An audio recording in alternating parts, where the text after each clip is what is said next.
3/4 de litre, 3/4 de litre d'eau.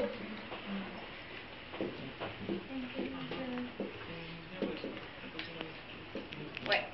Et on a besoin de 350 grammes de sucre.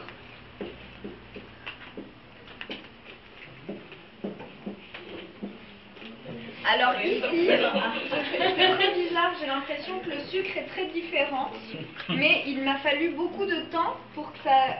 En fait, un sirop, au bout d'un moment, donc normalement, il y a l'eau, ouais, mélangée avec le sucre au début, et petit à petit, c'est censé devenir un peu moins liquide. Bon, ça reste liquide, évidemment, ils sont khalaf, non, mais c'est quand même un peu moins liquide, et ici, j'ai eu beaucoup de mal à...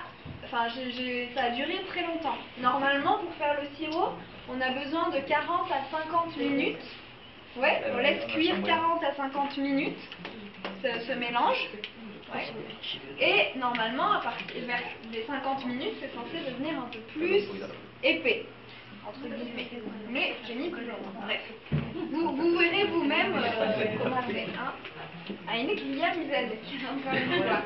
Ok.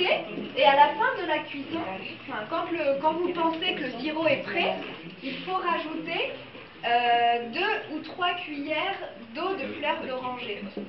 Encore une fois. Ok.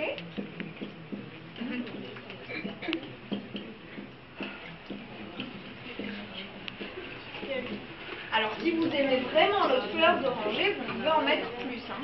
Là, c'est chacun ses goûts. Ouais.